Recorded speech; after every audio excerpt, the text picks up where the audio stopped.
I'm Sassy Wyatt, I'm a blind traveller and content creator, and today's video is all about my top tips for you as a disabled person going on dating apps and what to include.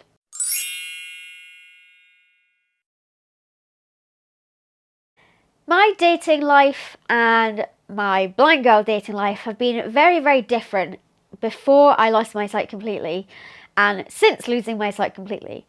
And the reason for that being is my husband and I, Grant, we were best friends at uni. I lost my sight and we ended up getting together about a year or so after I lost my vision.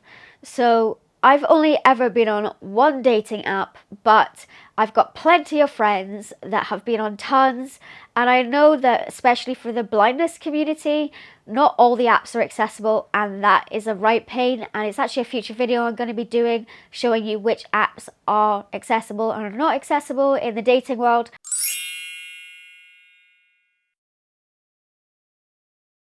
My first tip when using apps as a disabled person, in particular a disabled woman, is to not share your disability in your profile. These bios usually have a very short window of opportunity for you to sell yourself, and let's be honest, your disability isn't your defining factor. It isn't the most intriguing thing about you. And when you put that in your profile, you tend to get creepy people sliding into your DMs and asking you too many personal and invasive questions about your disability.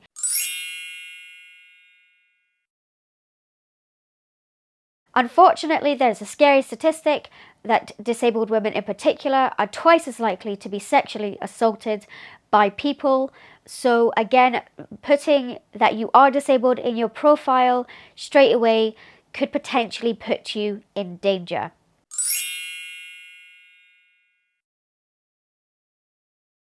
On that note, I'm not saying to disguise your disability.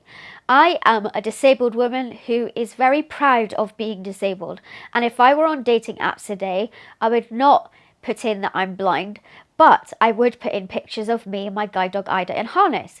I may put something kind of persuasive like my dog is my best friend and she comes everywhere with me.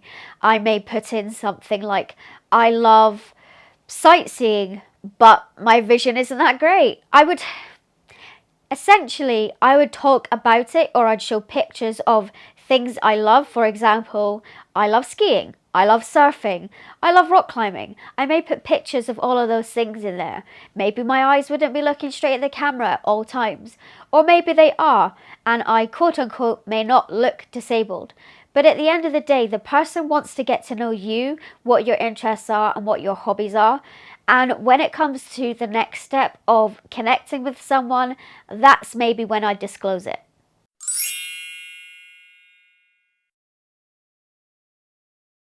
So on that note, if you're gelling with a person and you feel like you've got a connection, how would you then disclose that you are blind or have a disability to that person? Well, for someone that wasn't on dating apps for very long, I'm kind of taking these tips and ideas from friends of mine who are disabled and have used these and it's worked for them in the past. So one of the things that my friends have done is to play a bit of a game. They've done stuff like 3 lies and a truth, and the other person has to guess which one is the truth and which ones are the lie. And obviously you ask them that in turn, so you're getting to know each other and you're building the connection further.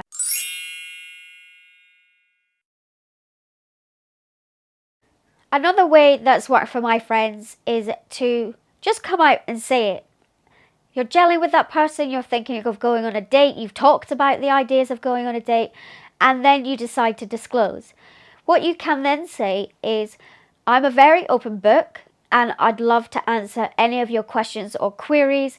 I want to put you at ease. At the end of the day, this person is already thinking you're cool. They're already thinking about wanting to go on a date with you. So your disability should not be an issue, should not be a factor for them.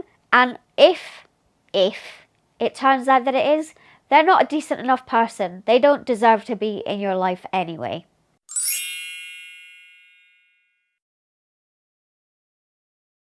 So you're on this dating app, you really like the person you've been chatting to, and you're both thinking, yep, we absolutely would love to go on a date together. As a disabled person, it doesn't matter whether you're shy or introverted, I really think it's a good idea for you to take the reins and create the itinerary. And this again is for your safety, but it's also so that there's no barriers to access and you feel like the date itself can be waylaid by barriers to access. If you're a person that absolutely loves going out for restaurants, then choose your local restaurant or choose your favorite restaurant that you know is accessible. If you're the type of person that absolutely loves going to the cinema, well, go when you know it's going to have audio description. I'm not saying that you should revolve your entire life around your disability, but you also need to be savvy and you need to be safe. Even if that means having a friend or a family member drop you off and hide in the background at the restaurant or at the cinema just to keep an eye on you so you feel safe and you feel comfortable. There's absolutely nothing wrong with that. Your safety is key. Your safety is priority.